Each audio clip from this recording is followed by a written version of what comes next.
Welcome to the Everyday Board Game Podcast with your hosts, Daniel. And Daniel. Daniel, we're back, at least for a little while. Yeah, let's see if we do another 2 month though. Exactly. And the reason why, and hopefully this won't happen again, but realistically, yeah, you and I work opposite schedules now.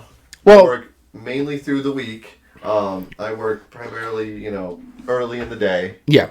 And you work various days and often through evenings. Most of my work schedule, and honestly, I'm retail adjacent. I'm a delivery person for one of the retail stores out here. And my hours are Sunday through Tuesday, and then I also work Thursdays. It's crazy hours. I start at 7 o'clock in the morning and I go until I'm done. So sometimes I can get off at 3 o'clock in the afternoon or get off at like 8 o'clock at night. So it just depends. I imagine after the main holiday rush season that'll slow down, but we'll see. Yeah.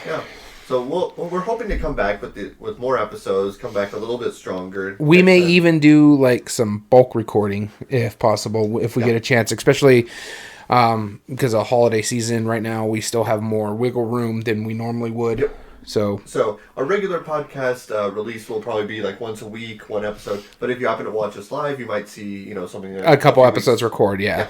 2 weeks ahead. So, but I think that's fine personally. And it wasn't just that. I'm gonna go ahead and let people know I had a death in the family too. Yeah. So that I've been dealing with a lot of that issues as well on the back end. So I just didn't have time to record. Yeah, and then so longtime viewers of the podcast know it's like that's what happens to one Daniel tends to happen to the other Daniel. Yeah. And so we take it in stride, but this is why we have this podcast and keep things rolling. And this is an interesting episode because I realized that when we were talking about this, we want to reflect on the year. We want to talk about our anticipated games, what we've played, and also specifically our gaming goals. Yeah. But those were filmed like 2 or 3 months apart. Yeah, they were. So here's an interesting note that what we tried to do last year, because we were also celebrating our first year anniversary as being a podcast. So we did our gaming goals in January of 2021 this year. And then we're like, you know what? Let's hold off on doing our most anticipated games until we see Gamma, because that's usually when a lot of stuff gets announced. Come to find out, no, not anymore. They just announce it, sprinkle it across throughout the years. Right. They'll just say, hey, this is coming out at this time, or you can check this out at Gen Con. Right. And so we're going to revisit that as well. Mind you, that came out in, I want to say, March. Yeah. So we're only revisiting it 8 months after the fact. Right, exactly. So, realistically, even though we were anticipating these games, some of them just might not have hit the shelves yet, which we'll talk about. Yeah. But more so... but we're talking about the games for the next episode we're going to end up recording. Exactly. And we'll probably wait till like around March anyway to film our anticipated games in 2022. We'll discuss that because we don't know how Gamma's going to work this year. Right, exactly. It should be in person, but we'll find out. We don't know. Everything's still kind of up in the air. Yeah, exactly. As far as this episode goes, we do have a year since we filmed this. Roughly. Yeah, it's probably just a few weeks away from a year because I think we filmed this like one of the first episodes we filmed in January. Exactly. So this is going to be a good episode. So what we did early in 2021, we made our gaming goals. It was kind of like our New Year's resolution for gaming, and the whole premise of it is we wanted to find out what goals we could set for ourselves, which ones we've succeeded on, and which ones we have not. We have not. And we're going to talk about why we either did or didn't. And this is going to be interesting. I had completely forgotten about all of these. I'm not going to lie. I forgot about all of them. You forgot your gaming goals, huh? I forgot all of my gaming goals. And it will be very apparent when I talk about whether I've succeeded or failed at them. Because, it's been a good list, and it was fun to reflect on it. But now I realize how poorly I've done. Yeah, I don't think I've done very well. Mind you, this has been a weird year. Like, we came into 2021 with, like, a lot of hope. Oh, the vaccines are starting to roll out. We're going to start being able to get together. And we started getting together, playing games. We started recording in person. Yeah. And so we've met some stuff and goals, but then things started getting crazy. You had the Delta variant. You have the Omicron going on through right now. Right. I went on vacation. You've gone on a vacation as well earlier in the year. Yep. Then I had a death in the family. So Yeah, it just everything started piling on. And I don't know what is it about us in this podcast that we do so well going into the year, and then like October, November comes around and it just dies. Well, I mean, you're making it sound like we've completely given up hope, which we haven't. No, we haven't. But there has been some wiggle room, and it was the same last year too, right? Yeah, it's around the same time last year we took an extended break. Mind you, it was because a combination for you is like a job in your family issue as well. Right, exactly. So I think we'll just for 2022, let's just plan to have a 2-month break around October, November.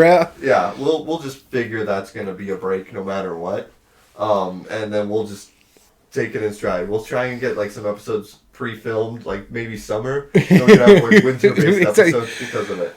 Well, that's what we ended up doing this summer. We recorded our top 100 of all time, right. And that basically took up our entire August and September. Right, exactly. But just to let everybody know, we're back. It's been about a 2-month hiatus. It is, like 3 days till Christmas. Yeah. So for those who celebrate Christmas, Merry Christmas. Those who celebrate Hanukkah, that I think just recently passed, hope you had a good Hanukkah. And just anybody who celebrates holidays in general around this time, just happy holidays. Happy holidays, absolutely. And thank you for listening to our podcast, and we want to support you, so happy holidays. Thank you so much. Yeah. And we're looking forward to New Year, too. Like, 2020 was a garbage dumpster fire, but 2021, slightly less so? Yeah, I got more gaming in, but yeah, 2021 sucked. 2021 ending is not doing too well for me, but the vacation was nice. I even got this like handy dandy little lightsaber over here. Let me do my show and tell. Do the show and tell. Let's do this. Oh, I haven't seen this yet. Yeah, that's pretty nifty. And of course, that makes noise. Red Blade. You can't really see it on the screen, but yep, that's cool. That turned out really nice. I'm glad you got that.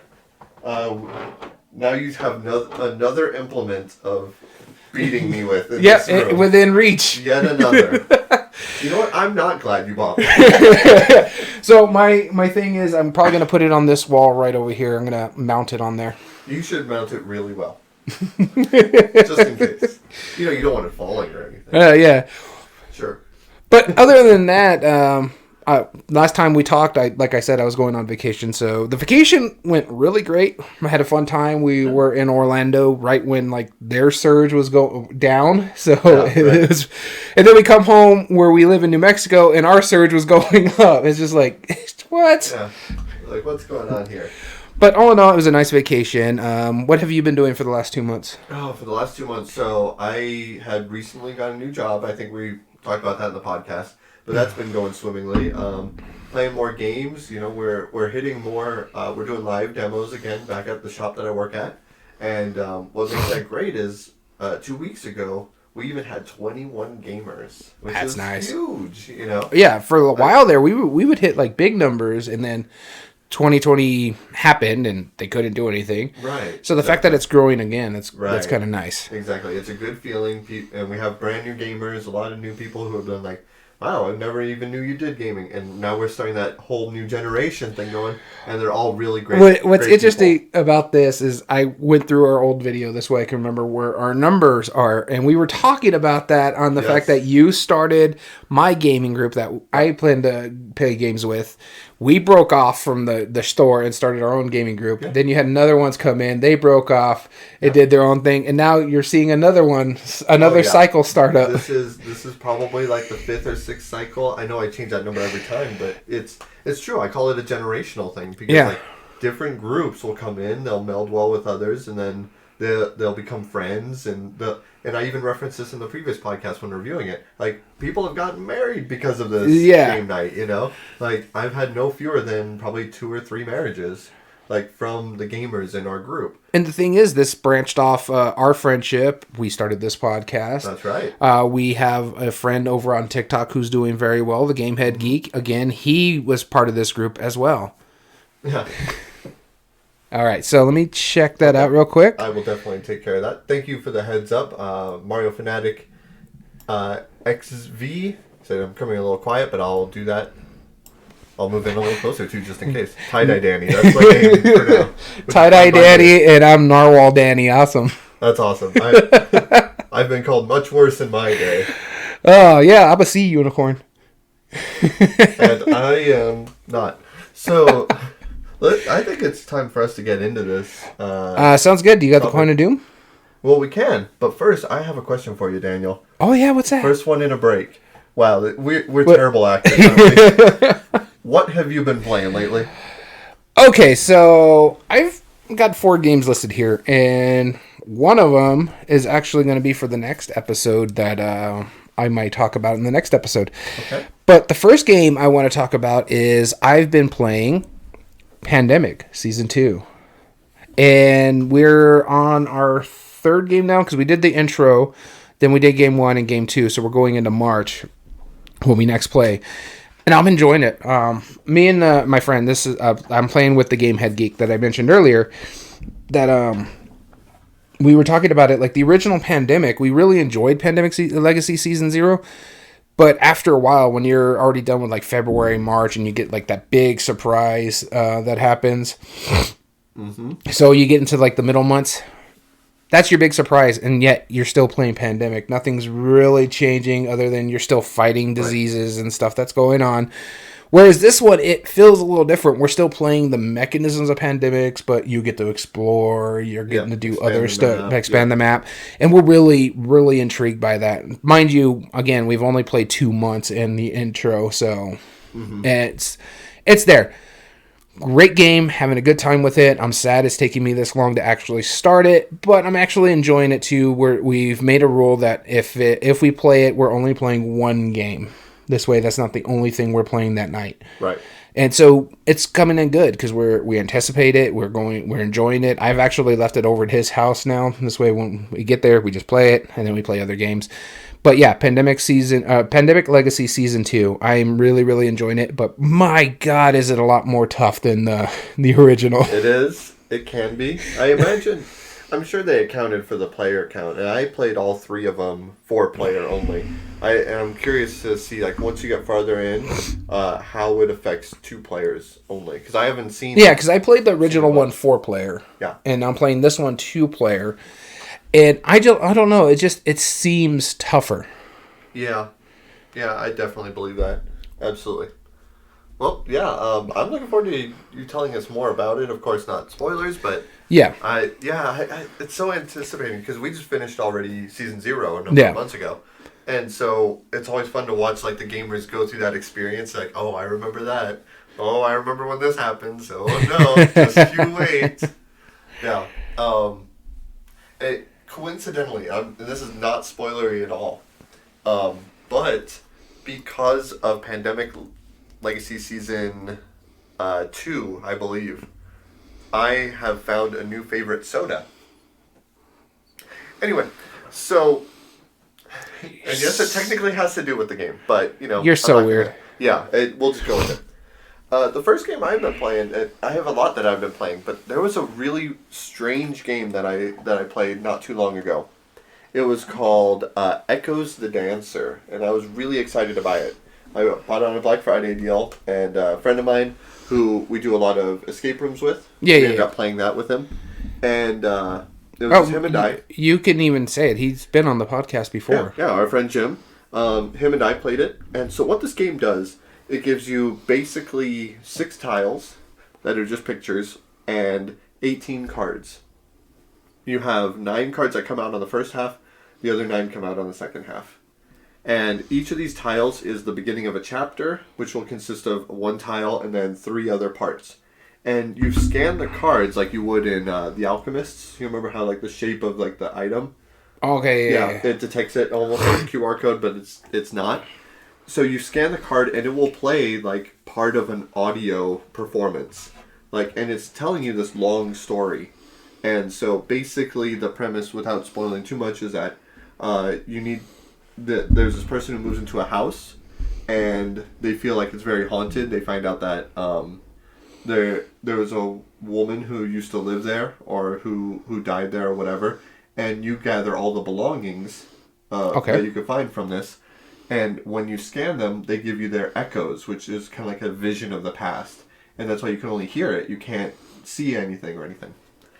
It's by Matthew Dunstan. Oh, interesting. Yeah.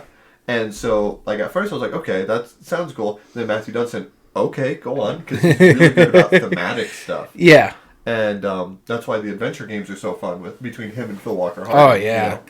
And so the story is interesting because it doesn't blatantly tell you what it is, and that's on purpose. It plays a fraction of the audio, and you have to figure out, based on the background noises or based on what's happening, where everything fits. And once you think you know one of the chapters and the 3 parts, you scan them in. It'll tell you if you're correct or if they're out of order or incorrect. And once you've figured out all 6 chapters, you put it in sequence, and then it'll play this like audio movie for you. Yeah. The sound is really well done. It almost sounds like that game you like to play around Halloween, but not as obscene. Right, yeah. Atmosphere or Nightmare is the game that he's talking about. Did they just kickstart that? They did a Kickstarter for Atmosphere, yes. And it got good money. The only thing is, other than it being digital and not on a DVD or VHS, it's the exact same game. And I already have it, so yeah. I wanted to back it, but at first I was like, I don't need a digital version of. All right, just send them like $5. Right, exactly. I thought about it. Although a friend of mine who introduced me to this, who lives up in northern New Mexico now, yeah, I showed him this, and he backed it 100%. Nice. So, yeah, but no, Echoes is really fascinating. It's a one-time play, but it's only like $10. It's not expensive. It comes in a small little box, so it looks like a card box. And I've already demoed it once at the comic shop, and everybody who's played it just like, wow, this is different. Like, nice. It's not much of a game. It's more of just an experience, but it's a really neat experience. Sounds like something I'm going to have to try out. Yeah, I'll lend you it. All right, cool. So my next game that I played is actually, spoiler alert, it was on my most anticipated games of 2021. Did you play it for this list? No, I actually didn't even think we only decided on this like a couple nights ago, and I played it last week. And this is one that I've had for a while, or I picked up on a sale, got it in, just never got to play it because I was dealing with a lot of stuff. But I finally got it to the table, and my God, do I love this game. Can I take a guess at it? Go ahead. Because I have our list of the most anticipated games. So, wow, that's tricky. Role Player Adventures? No. Then I don't know. The Loop from Pandasaurus Games. The Loop. Okay. Yeah, it is. I like it. It's a good co-op. It's actually just simple card play. You're only allowed to play pretty much 3 cards. You just follow whatever they're doing, and you're trying to fight Dr. Foe before he sends up the rifts. We ended up losing because he got because it's like a little cube tower, and it got 5 rifts into a spot that already had a rift, and so we ended up losing. But it plays so well. Again, I only played at 2 players. I want to see what it feels like at 4 players. I think it's going to get a lot tighter and a lot more going on. Mm-hmm. But my word, was it amazing. And it's a basic co-op. You do some stuff, bad things happen, move on to the next player. Right. Or in this case, the bad things happen in the beginning of the game. So do some bad things, do some good things, hope for the best. Yeah.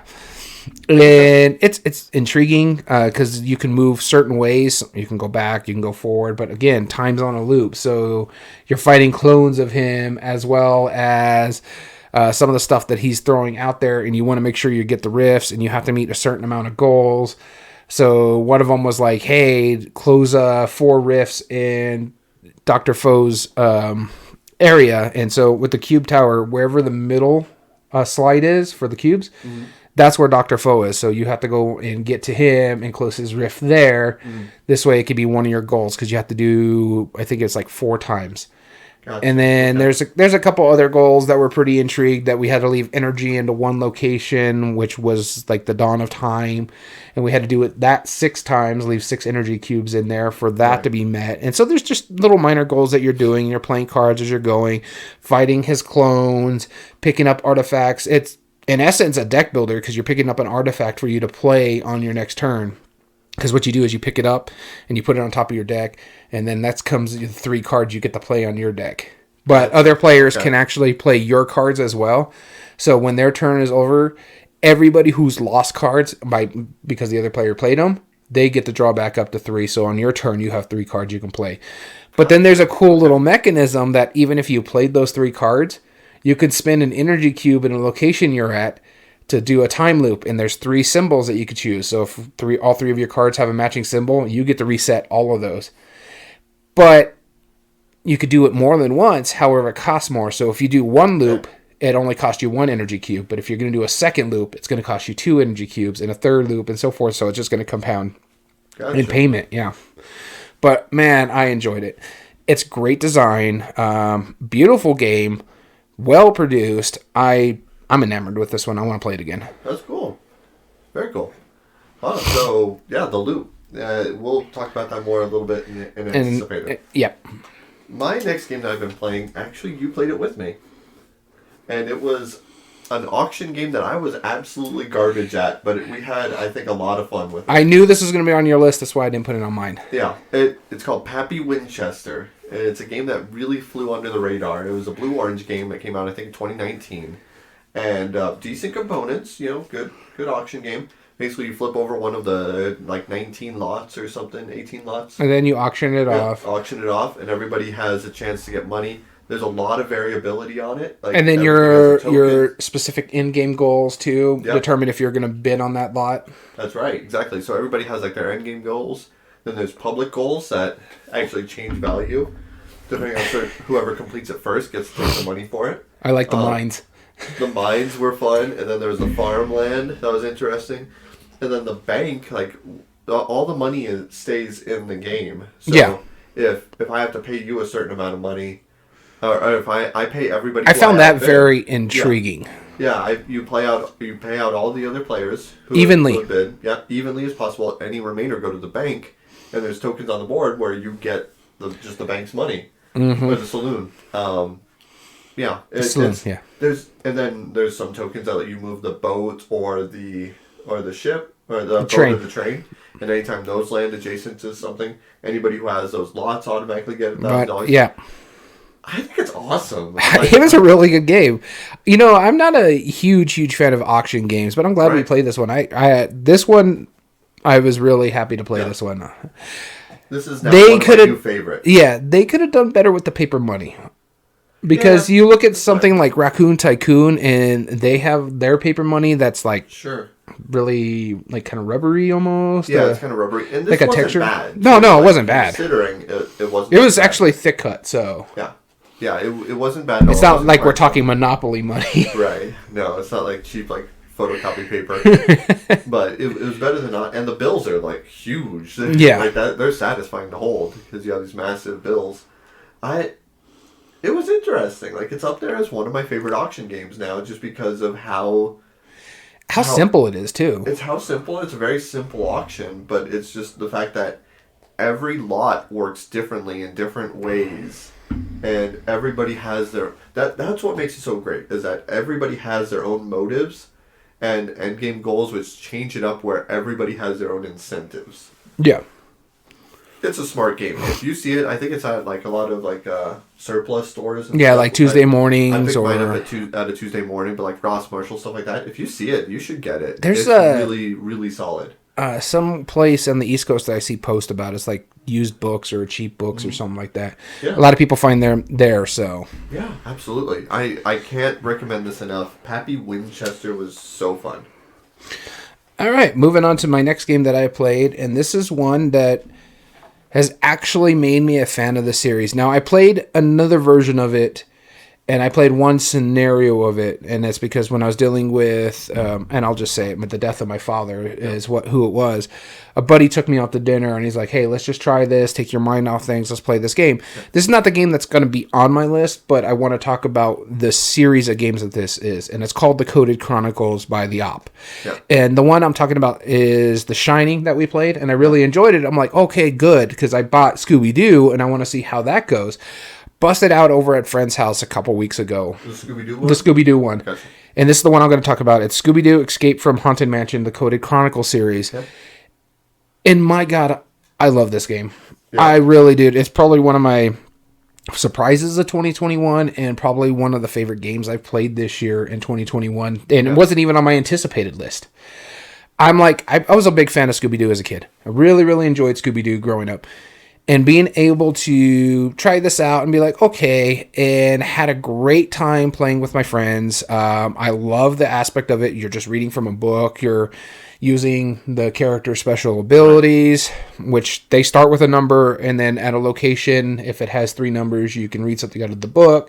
Right. There's by adding their number to the beginning. Of it, yeah. So you're using their ability. So if one, it's like Scooby is 2, it's 2, 2, 2, 5 or something like that. And you add it, you read something out of the book. Sometimes it helps you, sometimes it doesn't. It plays over 3 scenarios, mind you. It's one of the things that you can't really replay. There's not a real replayability on it, but it's so good. It's very well done. Had an amazing time playing this one. Did you play it the full way through? Yes, we played all 3 scenarios on it, and it was just, it never slowed down. It had a great pace. We did a great time with it. We succeeded. So had a great, it was amazing. I really, really enjoyed this one. To the point where I want to finish the Shining one. I do want to play, they most recently have the Goonies out. And so I want to keep playing with these series because I like what they're doing. It's an interesting take on like an escape room style. Right. Story driven. Story driven. Yeah. So I really, really enjoy this series. And I like the fact that they're putting IPs on them that I enjoy. So I like The Shining. You like all 3 of them. Yeah, I like The Shining. I'm a huge Stephen King fan. And then I also, but this one is actually, the Shining one is based off the movie, not the book. Just, I want to make sure everybody understands that it's based off the movie, not the book. Yep. And then the Goonies one looks really good that I want to try out. But yeah, so my game was Scooby-Doo Escape from Haunted Mansion, a Coded Chronicles game. Amazing. Oh, and I'm sorry about that. Yeah, good pick. Because I played the entire way through The Shining. The only thing I'm going to give you, and this isn't a spoiler, but I will say, make sure you have plenty of time for the second half of The Shining. It took me and my mutual friend Jim. It took us probably about 5 hours. Yeah, so it's a long. Granted, we were tired, but still, like you know, him and I, we were big escape room fanatics. We like the style. It's just it just took us a long time, which is unfortunate. My number 3, and I feel bad that I'm bringing this up because I had every intent for you to play it. Every intent, and we ended up playing it with Gamehead Geeks and a friend Dom. Oh yeah. And it's Stefan Feld. I couldn't make it to that. Yeah, and I'm sorry because I really think you'll dig it, and I will bring it over, I promise, and we'll play it because it's awesome. It's not as mean as it seems. It's Luna by Stefan Feld. Wait, no, okay, I'm thinking of Bonfire is the one I'm thinking of that I have played. Right, you played Bonfire. Yeah. Yes. Luna, it actually takes some from Bonfire. It's kind of the same style, but it's a very different game. It's almost worker placement, but the workers always stay in their spots, and part of the game is moving the workers to the right spots. And so basically you're trying to complete some of the goals, trying to send people into the cathedral or whatever is in the middle, I forget what it is, and to spread their influence, but while you're also going amongst these islands. I guess you guys are kind of like moon worshippers or something like that. Well, Luna. Theme doesn't matter. Yeah, the theme doesn't matter. Yeah, speaking of which, she's probably at her door hearing me call her name. Right. But no, what makes it so interesting is that you have a certain number of workers there on each of the islands, and you could do up to 14 different actions, which is a little overbearing at first, but a lot of it's actually really simple. But basically, you take them and set them next to the island to represent that you've used them. So that's your worker placement in a way, but you remove them from the island and you take the action. So if you have 2 on a single island, you can make a third one by recruiting somebody in your next round. There'll be 3 on that island. You can also move some from one spot to another.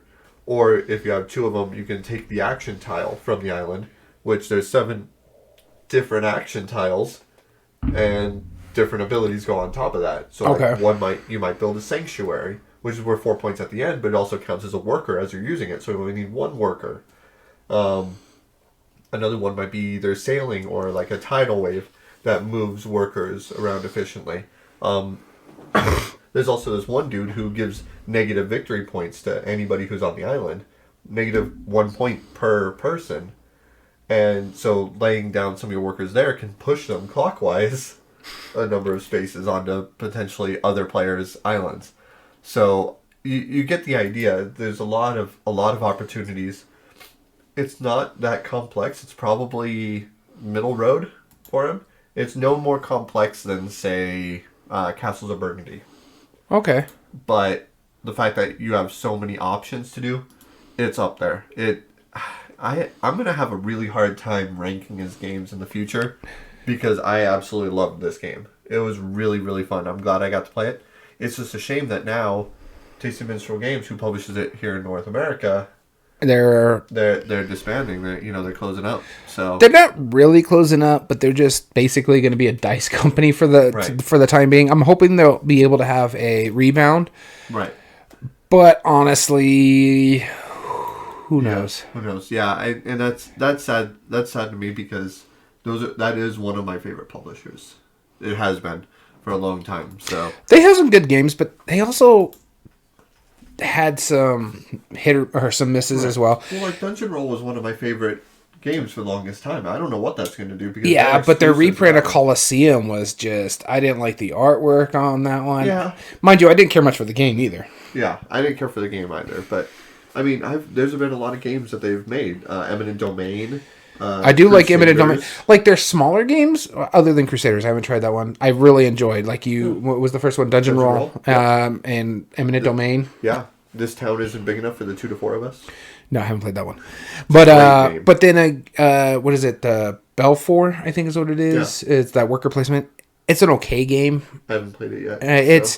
I played it twice. I played it once at Dice Tower West 2019, and then again when my buddy got his copy. And I didn't think you were there at that one. It was because it was me, I don't think so. our mutual friend Dom, and Gamehead Geek. And even then, I like it, but it's not something I would have to pick up. And it's usually the bigger box Tasty Minstrel games that just fall flat with me for some reason. I don't know why, but they're smaller games. I adore Dungeon Roll. Eminent Domain is probably one of my favorite deck builders. Yeah, it's so smart with that. But then again, I mean, both that and Crusaders are Seth Jaffe. So he was, I think, he was involved with Tasty Minstrel Games. I don't know if he was a developer, designer, development, whatever. But yeah, he was involved with them, and it's a shame. Sad to see it go, but at the same time, Luna was awesome. That's good to hear. It was from Europe under Hall Games, so I'm sure they'll find a way to... And I could probably find a copy of Luna out in the wild if I need to. Sure. I do want to pick up a copy because I collect all the Felds. You can see them kind of right there. Or who knows, they might even reprint it. Yeah, and there's another thing is it come out with a reprint and maybe a city re-implementation. Right. I doubt it because I think they have the 6 games that they decided on. I know 2 of the 6 games are going to be new. And so the most recent one, Marrakesh... the most recent Kickstarter is one of them, so that means they only have 2 left, and one of them is going to be a brand new game. Right. So. Right. And then who knows where it goes from there. Yeah. Mind you, we still haven't got them yet. Right. Exactly. We're still waiting, which we'll talk about later. Yeah. And so for my last game that I've played, and I want to make mention of it, you're talking about your favorite game companies. This one comes from one of my favorite game companies, Stonemaier Games. This one is Rolling Realms. And I have to say, for a rolling right? Yep. I really enjoy this one, but it comes with a caveat. If you're a fan of Stonemaier Games and you've played their library, this game is going to be amazing to you because this is fan service. Well, then again, he made it for a print and play. Yeah, just for during the pandemic to have a good time. I like the little Easter eggs from his, like how each of the different cards work towards the game it's based on, Wingspan or what is it, Viticulture, Between Two Cities. I really enjoy Between Two Cities card, and I'll get to that in a minute. But it is a great little roll and write. If you're not a fan of Stonemaier Games, you may still like this game. If you've never played a Stonemaier game, you may like this game. But it doesn't change anything in the roll and write realm. In fact, if you're a fan of Stonemaier Games, you'll enjoy it just because of the intrigue that it does. Like, okay, this makes sense because you do something like this in Scythe or Between Two Cities or Between Two Castles and so forth. I do like how big and obnoxious those damn dice are. They're some chunky dice. I do enjoy it. I like the trig, and I'm going back to the cards. So when I mentioned the fact that they make reference to the way the games play, I like the way the Between Two City cards is. You want to fill it up, even though putting numbers in the card is only going to give you resources. It's it. However, you want to keep putting numbers in there because you're going to take the lowest score of the other two cards that you filled in, unless you don't have, but you have to make sure you have the numbers in it. So if you get 4 stars on one card and 6 stars on another card, your score is going to be 4, but you got to make sure you have 4 numbers in Between Two Castles card or Between Two Cities card. I really thought that was a smart way to do it. It's a trick just to get that tie in from Between Two Cities. Yeah. I kind of like the way Euphoria works. I kind of like the way the Scythe works. I really enjoy Wingspans, where you're trying to fill in the number and you're trying to get that, because you can only get up to a 3 stars if you fill in all the numbers.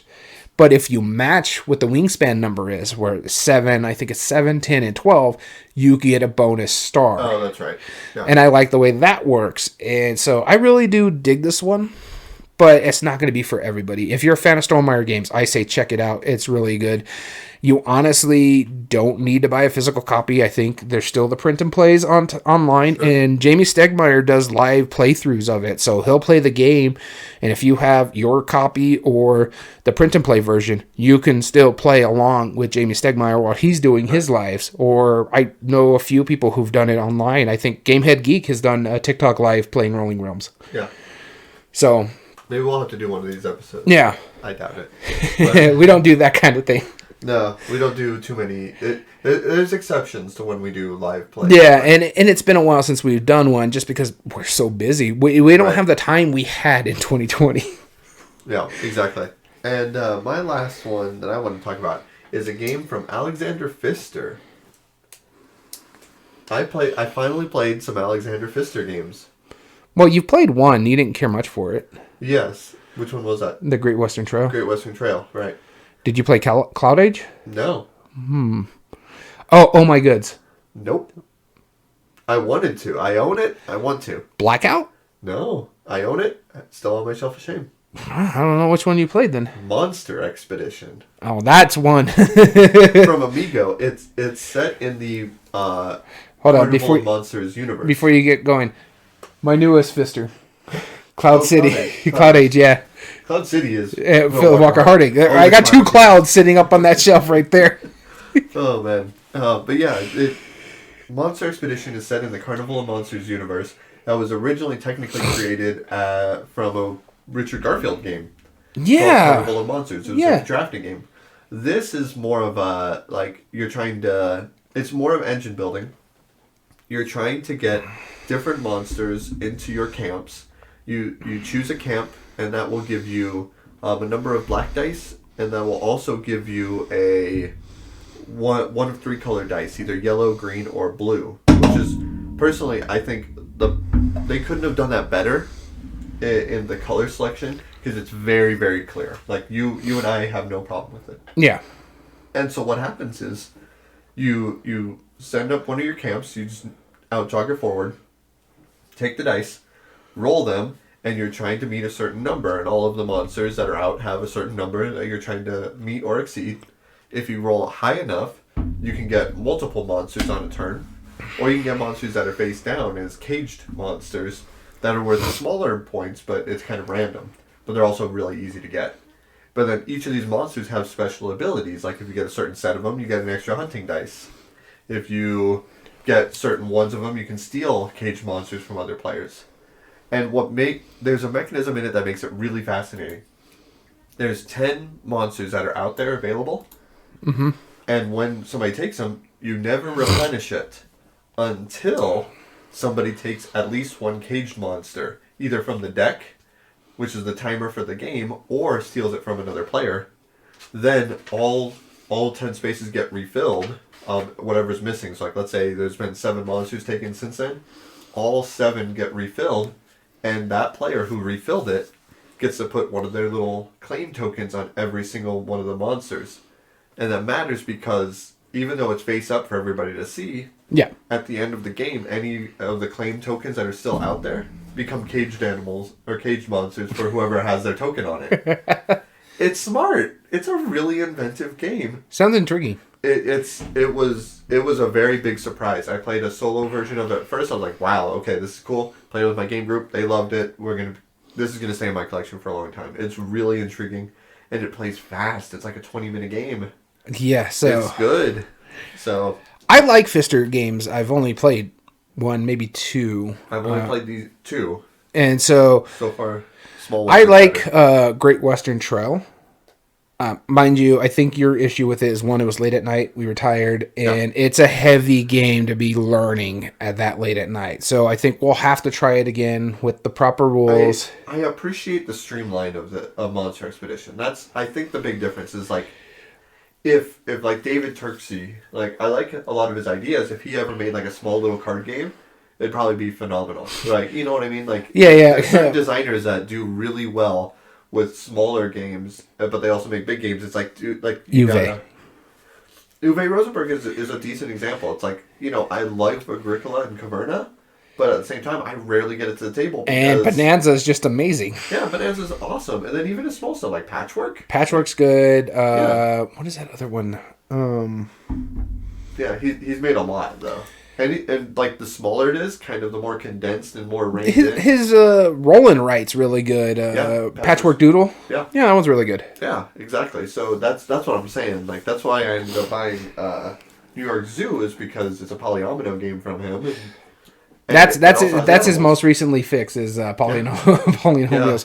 Yeah. In fact, his smaller game, Patchwork Polynomials. His bigger game, Feast of Odin Polynomial. Right, exactly. So sorry. But then again, I've also liked his, not Reykjavik, Reichholt. Yeah. Yeah.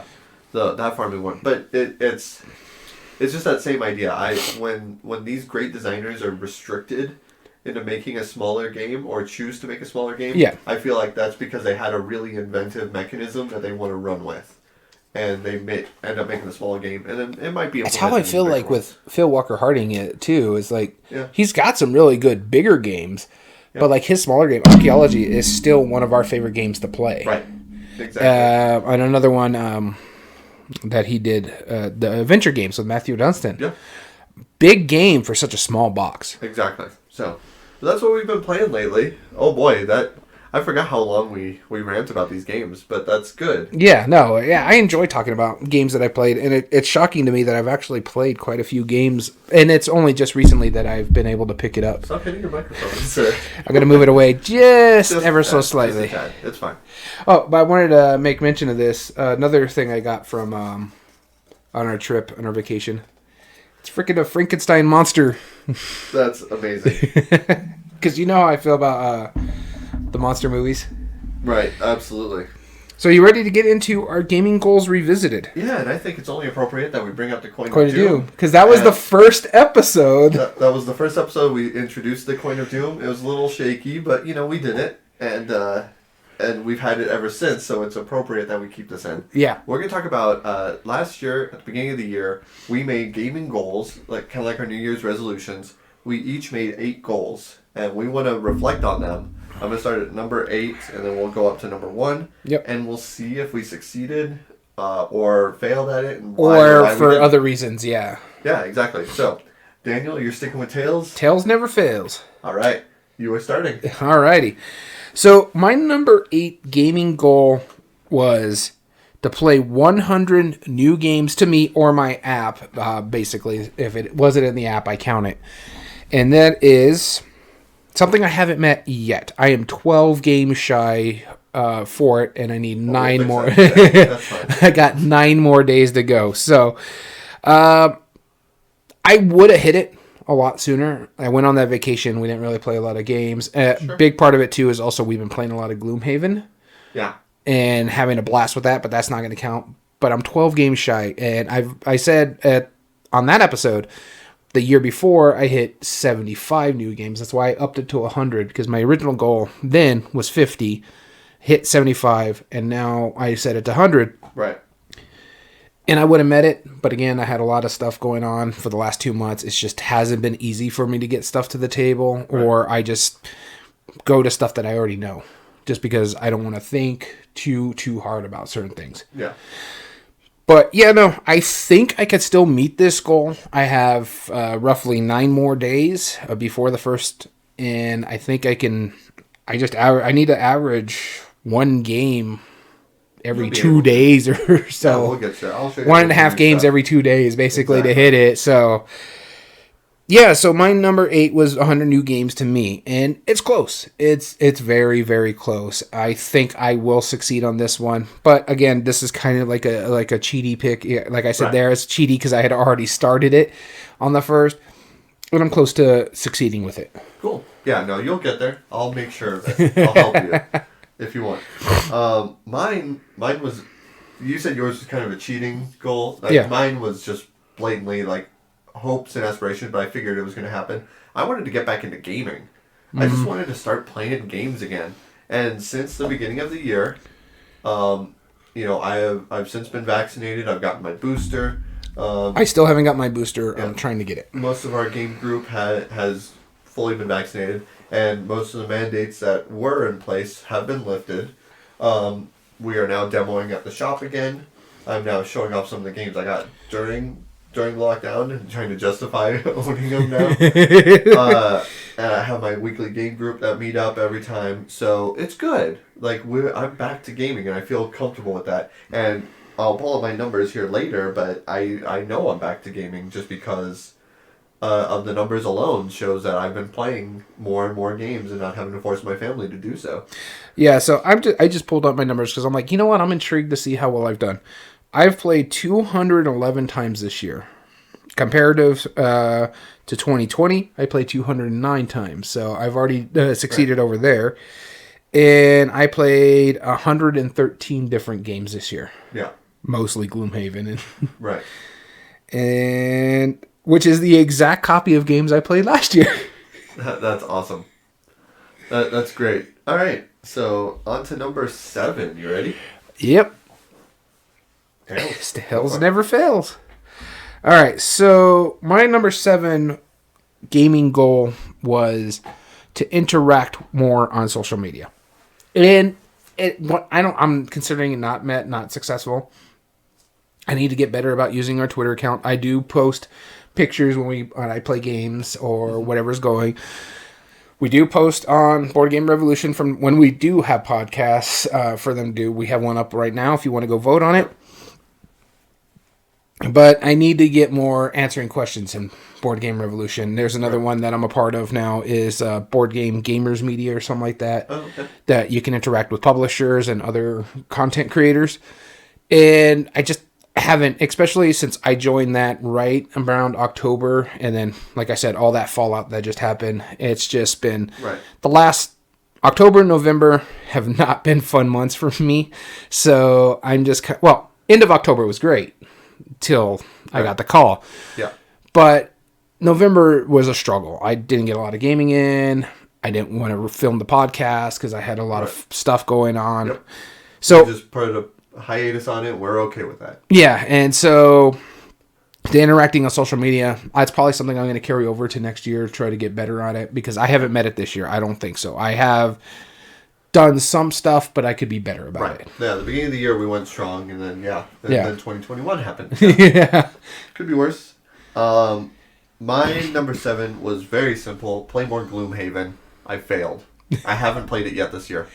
It's simple as that. I had every intent. Our mutual friend Jim, I think he's willing to play it with me, and I just have not justified it yet, and it's just. Not because I don't want to, I haven't because I'm still kind of salty that my son's just like, no, 4 games in, I'm out. Yeah. And that's okay, and I want to justify owning those 2 big boxes. Honestly, I think once you get started, you'll really not want to stop. It's kind of like that right. I want to keep going, and like for me, I was sad when we didn't play another game because I had to go to bed, I had to go to work. Yeah. And I was like, I want to play another game because this is getting good. And things are opening up and we're seeing more and more. And then I get like the post from Frosthaven and he's talking about like, he's making it where like if you're playing 2-player with only 2 characters, there's a thing he's adding inspiration, which allows you to start opening more boxes, because that was the big complaint about Gloomhaven, that at 2-player you don't get a lot of stuff.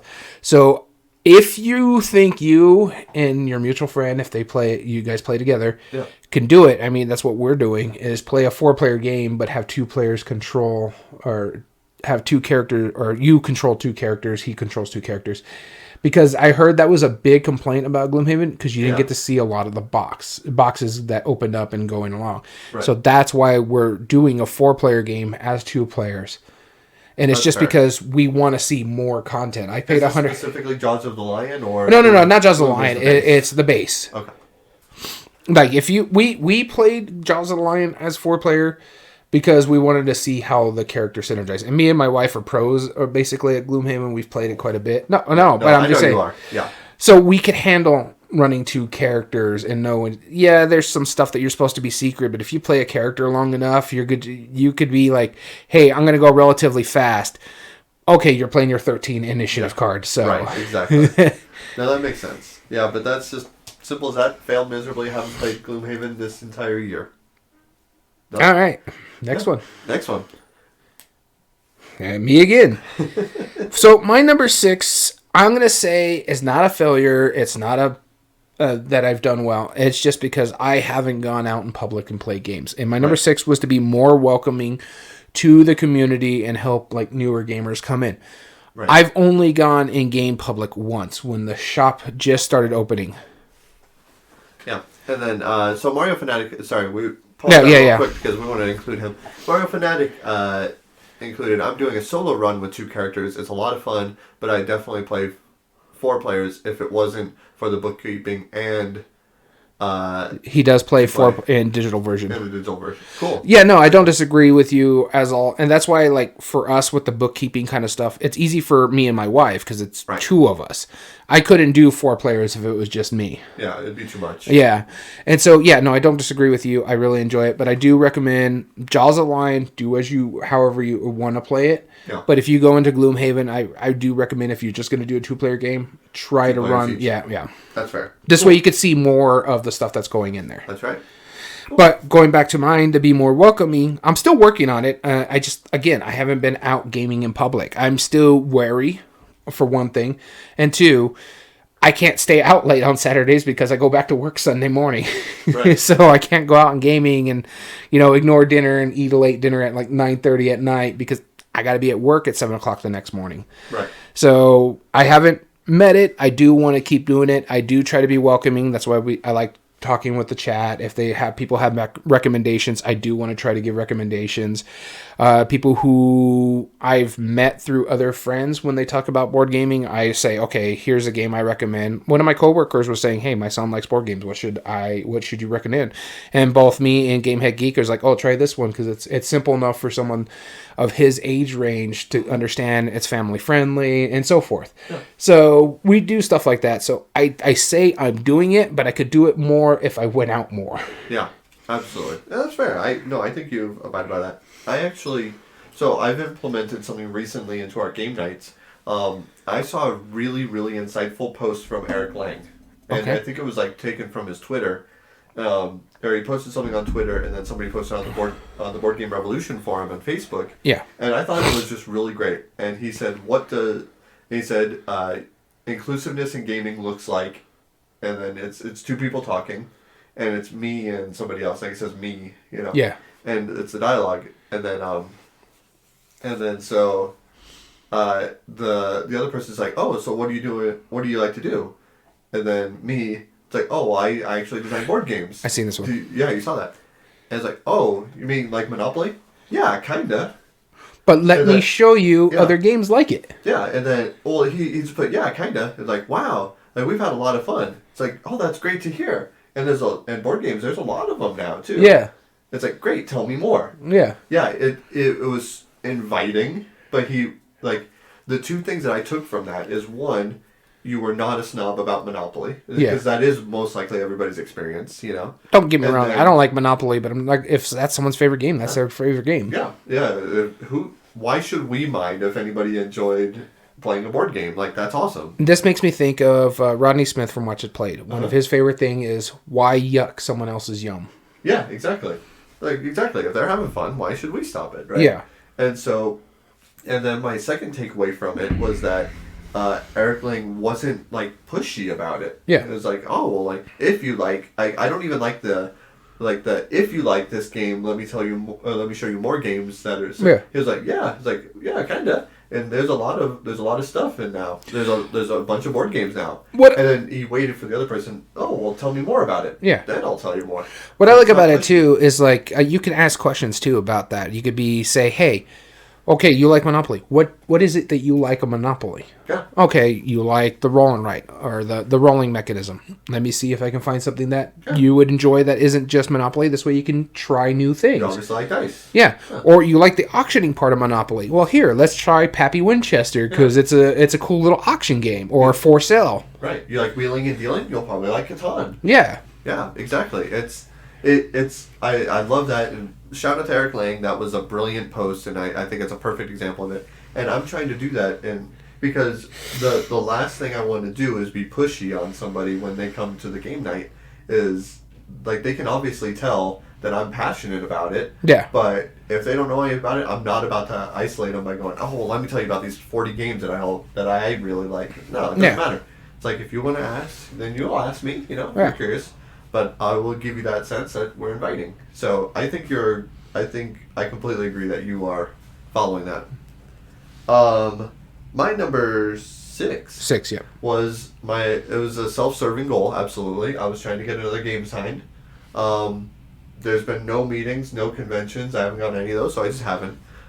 There is talks about possibly getting more stuff printed, but we'll see. But so right now, technically, it's a fail. But I'll take it. That's fine. That does not stop me from designing more games, but I've been really trying to focus on refining them too. Like, instead of quantity, I'm really trying.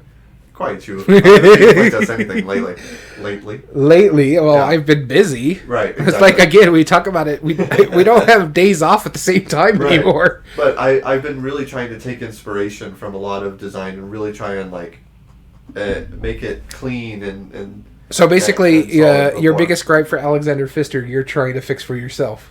Streamlining. Goal. I had a game recently that I've been working on. That my goal was, if I were Phil Walker Harding, how would I design this concept? And that was my goal. It's like, I want to make it as streamlined as possible. It's like, and I'm trying to strip it back with as much as I can, you know. And that's my ultimate goal, is this something that he would design, because I love his design. Yeah. And what about it I like about it is how streamlined it is and how simple and straightforward it is.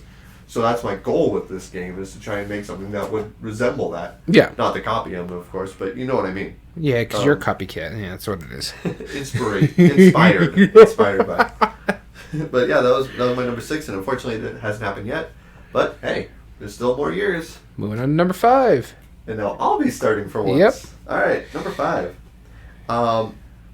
There was a game that we was hoping 2021, still unfortunately did not have enough progress, but we're still in the works. I wanted to get one of my games that has been signed, published. I actually talked to the publisher today.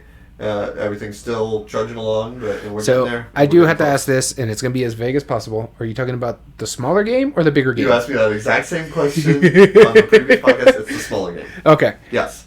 The smaller game, we are almost there. Okay. In fact, the development on the bigger game is also going almost along there, yeah. well. Yeah, almost there. In fact, I will like to pick your brain later about it.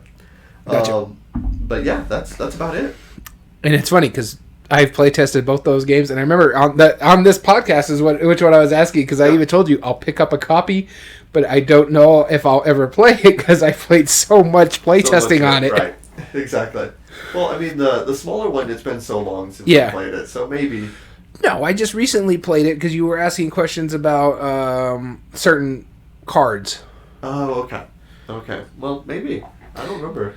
But. All right, so my number 5 is the one that you're going to give me a lot of crap about. Yes. And this is just because it recently just happened, so I put a caveat on this list right here. Yep. Is to learn to judge games less and try them. And I did mention social deduction. I still can't stand social deduction. Right. But I will say this. and I know you're going to give me guff about that. Yes, go ahead. Because you were like, hey, let's play this social deduction. I'm like, I'm just not in the mood for that right now. Honestly, I don't really like a 4-player social deduction game anyways, because it just doesn't sing. Social deduction needs to be a higher player count. Like Deception, I really enjoy that, or Mafia at times can be good. But I'm glad I put up a fight with this, because then we played Pappy Winchester, which auction games I'm not a fan of either, but I'm like, all right, you know what? I didn't want to do the social deduction. Let's bust out the auction game. And I really, really enjoyed that auction game. So go ahead, give me my guff about the social deduction game, but you got to admit, you got to play Pappy Winchester, which was probably the better game. I don't know. I mean, well, obviously we haven't played the other one. I don't know about the other one. The game we're talking about specifically, or Daniel's referencing, is Game of Thrones Oathbreaker.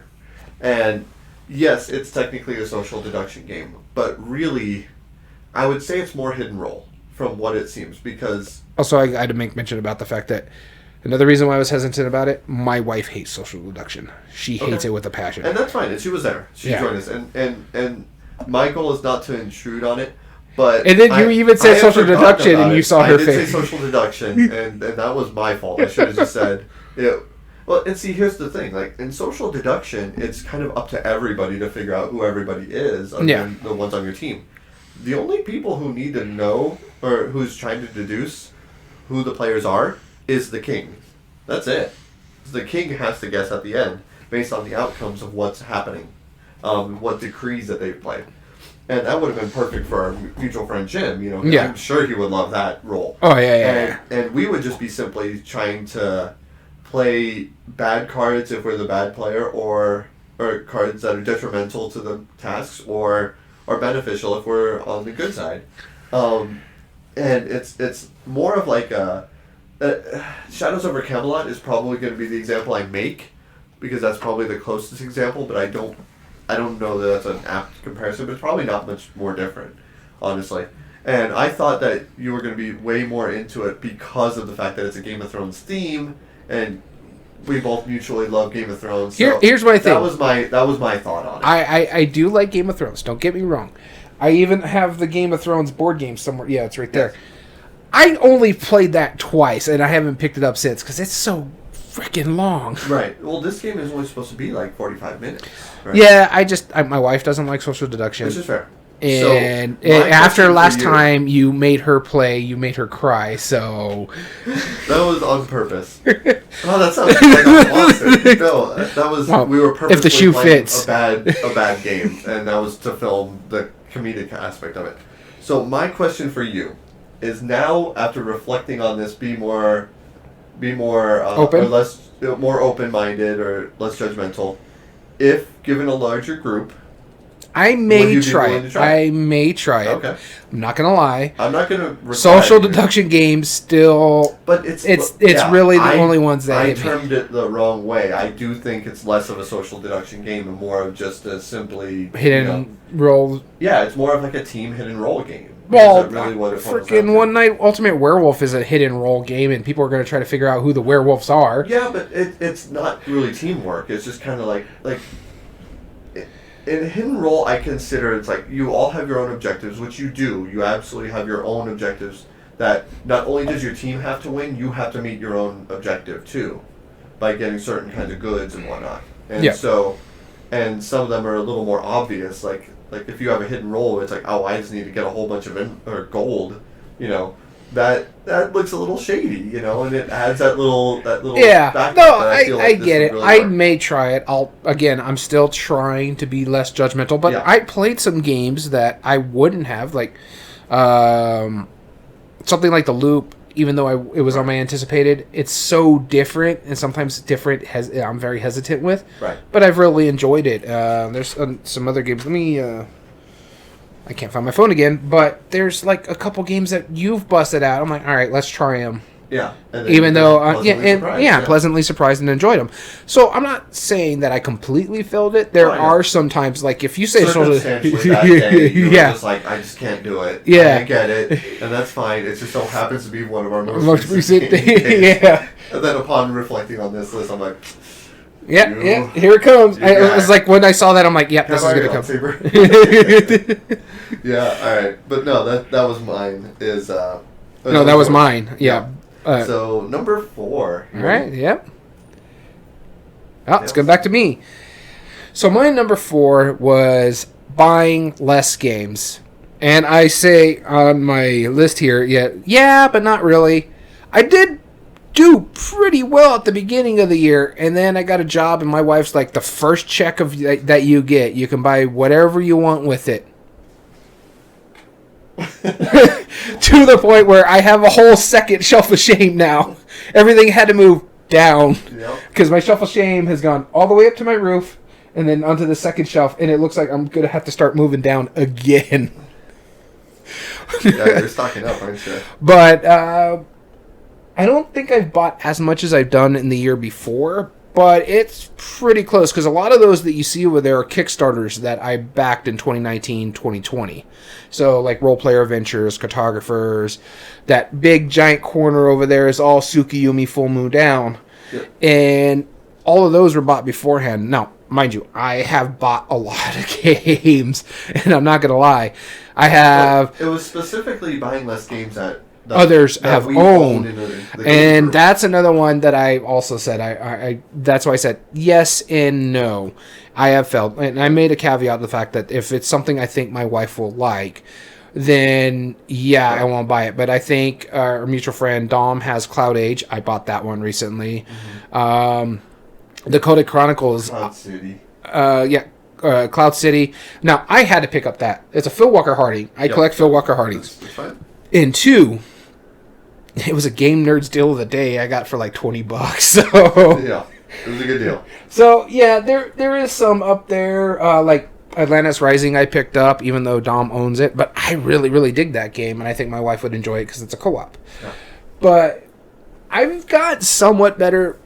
But there is still going to be always that caveat because I play with a couple of game groups, you and Dom and Bryce, and then I have our friends with my wife, and we play our own set of games. And so it's just like, okay, I think this one would go over there, so maybe I should pick it up.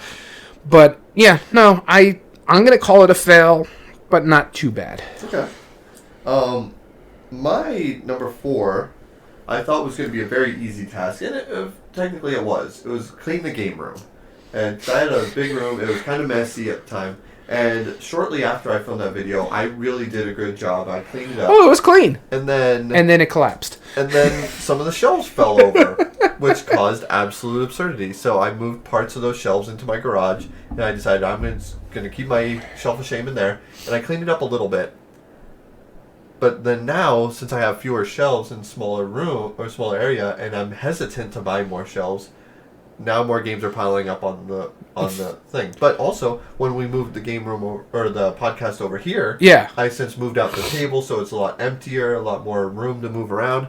And so, while I succeeded at first, and then failed, and then succeeded again, I am probably more on the I need to go through and clean it up again. And that I'm hoping to do by the end of the year. And that doesn't mean failed yet, because I'm going to be doing another trade-in run, and I'm hoping to get a lot of those games off the shelves.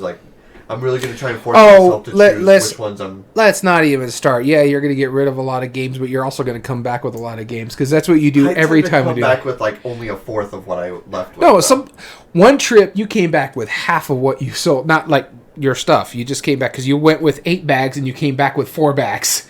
Yes. But that's a 4-bag loss. That's in the right path, I mean, once again, quality, not quantity. And then you probably filled those 4 bags going to... I have 4 bags ready to go. No, but I'm saying you probably, on that 8 trip, you lost that 4 bags, and you probably filled it by going to Savers or Goodwill or Tuesday Morning. Yeah, probably. And 2 weeks after you sold all those other games. Yeah, which we'll be talking about some of those here in a bit. But yeah, so clean the game room. I'd say technically it's on... Even though it's kind of messy now and it's out of control, what we're going to do... Yeah, but not really. Yeah, but not really. But what we're going to do is we're going to take out the carpet from it, because I feel like that was one of the reasons the shelves collapsed. Yeah. And I had cheap plastic shelves, as you saw in the previous podcast. Sturdy metal. Yeah, sturdy. I'm probably going to actually stock up on this style. Well, you honestly can get, like, because your big thing about it is because you like to put your things on the side. You can get the ones that are, the shelves are not this much space. You can get it, because you can set where you want those shelves at. Right. There's little caps that you can put it down, so you can bring the shelves and you can buy more shelves, right? Yeah. So you can use the same bar and have multiple shelves on it. Yeah, and then you can get the ones that where they're smaller. It's like they're half the size of this and half the size back. Yeah. And so you can, that will equal what your shelves are now. Right. That's what and me and the wife have decided that that's probably going to be our outlet. Once we take out the carpet, that'll be like spring cleaning kind of thing, because that's going to be a total task. Because in my house, let me tell you why this is a problem that I discovered when we're taking out the carpet from the entryway to our backyard. That hole used to be a living room, and when they built a wall between the entryway and that room, they put the wall on top of the carpet. What? Yeah, my carpet goes underneath the wall. That is crazy. Which is stupid. Oh yeah, very much so. So I'll show you next time you're over. And I do have to play with your new puppy, so. Right. I didn't learn that until we were taking out the carpet from that entryway, and that was the most frustrating thing. It's like you're cutting carpet, trying to go farther and farther back. You're like, how far does this go? Only to realize that it goes under the wall. Yeah, that's just lazy. That's what I think, but. No, but... So that carpet has been there longer than the wall has. I have to go to your house just to get some pug love. Absolutely. I got a new pug, that's why. Pug life. Pug life. Though I do really enjoy our puppy too. She's amazing. She's almost a year. Can you believe that? February she'll be a year. Wow. And so yeah, corgi mixes are probably the way I'm going to go from now on. Yeah, I don't blame you. I'll have to show you a video. I had a pug corgi. Oh god, that would be like the shortest, ugliest dog ever. It really would. It'd be adorable. All right, so we're moving on to number 3. Number 3. All right, let's flip that coin. Let's see here. Tails. All right, go for it. My number 3 was playing the current games I already own. And you know what? I'm going to call this a mixed bag. I have been doing it more recently.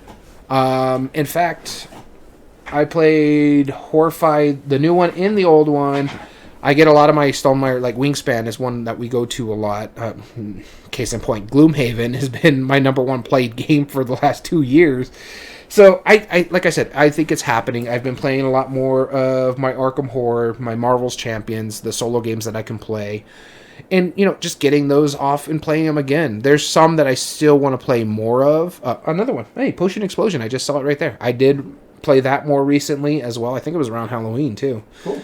So, yeah, I'm getting it. It's like I said, it's a mixed bag. I'm still trying to get my 100 games new to me off my challenge list, but I'm also playing some of my older games, so it's a nice little mixed bag.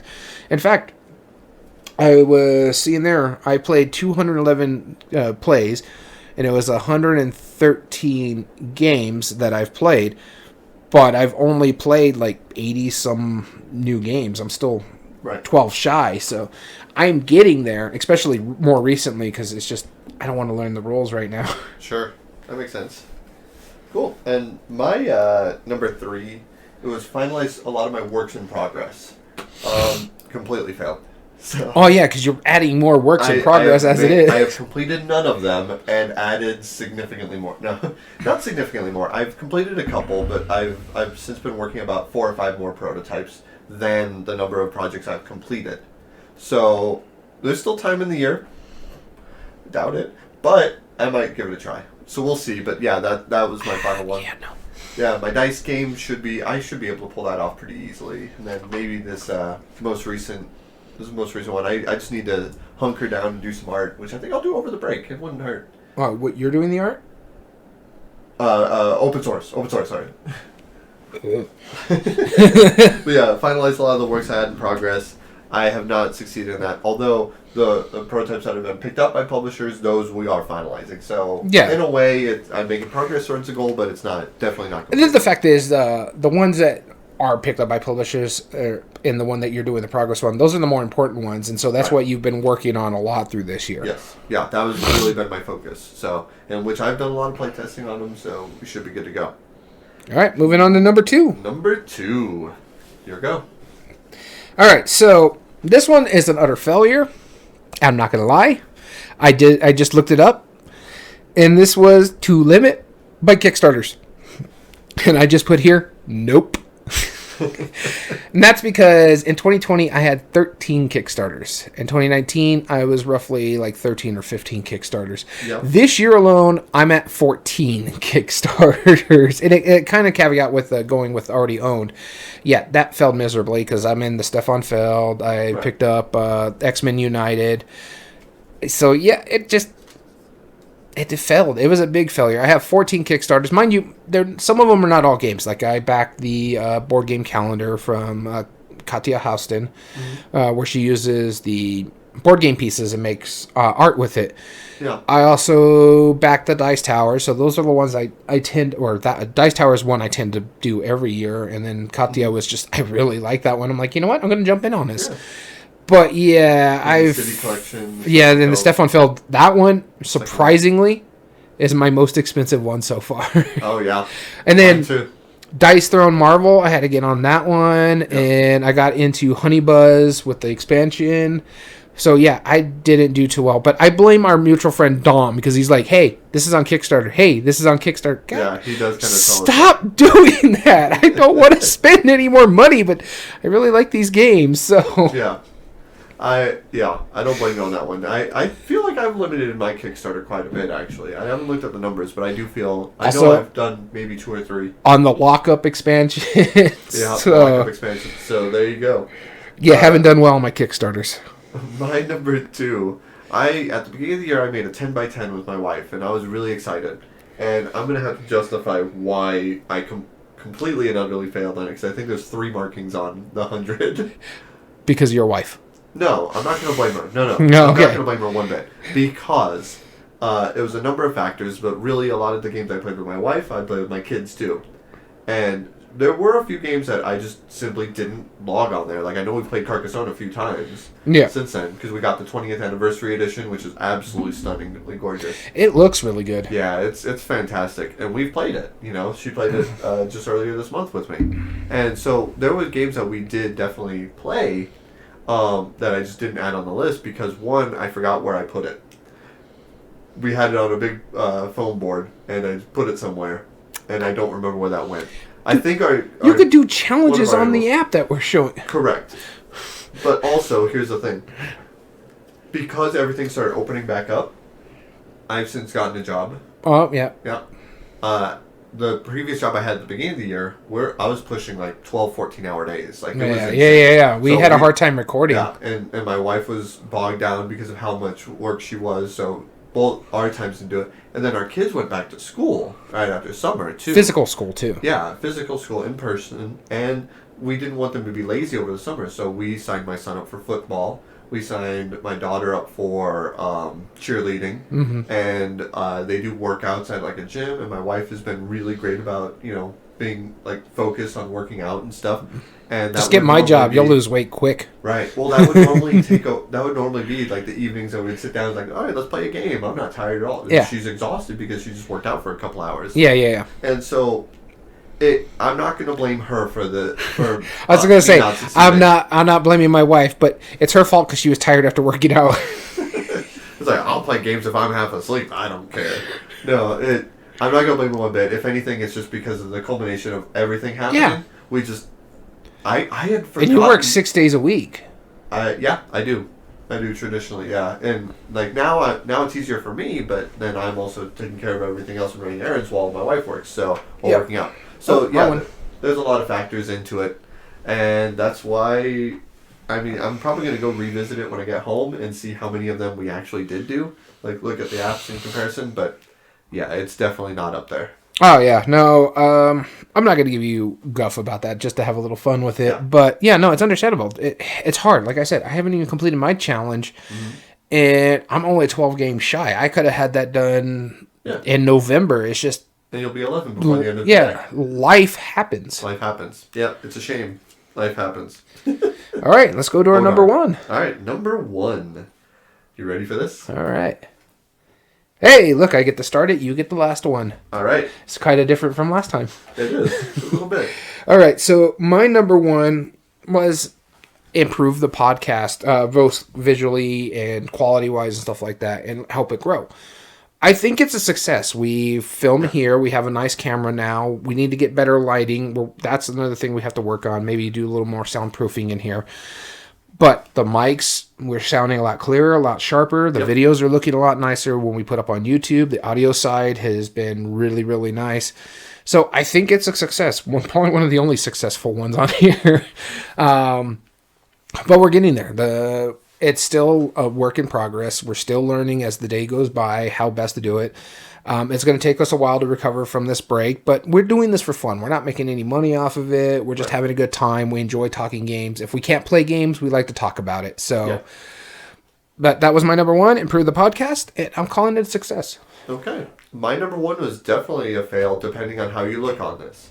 But my goal was to play at least one game a day. And I meant that literally. I wanted to play one game for every single day throughout the whole year. And you'll remember, like, I know we talked about it probably around March or so. Yeah. When I was consistent through January, February, and, like, part of March, I had every single day. And then there was just, like, one day I forgot. And I'm like, darn, I failed. Now, if you look at it on that, yes, I did fail. Because, as far as that goes, you know, I didn't get to play a game every day because I was working so many hours. I'm using excuses, whatever. But it's just that it became such a hassle. And here was the problem with it. My goal was to see is that if I played a game every day, how much would I still want a game? Like, would there be ones I'd be more willing to let go of? Would I still be as excited about game nights? Like that was the goal, to see if it was still that ingrained with me. And it became less of seeing if that was the goal and more of seeing I have 10 more minutes left in the day. Okay. Let's just play a game real quick, like on my phone. And more of like just, it wasn't a goal, it was more of just a chore. Yeah. And it wasn't like, because I could have a great day, you know, like this is a wonderful day, and I just didn't happen to play a game, and then now I have to go out of my way to do that. You know, and that was the problem that I ended up seeing it. But I pulled up my stats throughout the last 365 days, which I know includes a little bit of December last year. Mm-hmm. I have played 592 games. You know, you can check on your stats just for 2021, right? I'll check it later. But 592 games. I have played with 52 different players. That's amazing. And 310 of those were unique. I played 310 different games. So I almost played, on the long run, more unique games this year. More unique games this year. I didn't play a game every day, but I've definitely played more than a game a day. So it's a fail. But then you have a different reward. Exactly. So, yeah, that whole task, the whole ultimate goal, you know, whatever, down the garbage heap. But now, the fact that I definitely played more games. Yeah. Than number of days in the year. So I'll take that as a semi-win, but yeah. And we're going to give a shout out to Mario Fanatic real quick. Yep. So he said, and this is going back to my Kickstarter, my number 2. Sorry for being a little slow on this, but he only did one Kickstarter this year himself. Deliverance. There are a couple I want to back, if possible, next year. Aegis, Second Ignition, and Iconoclash.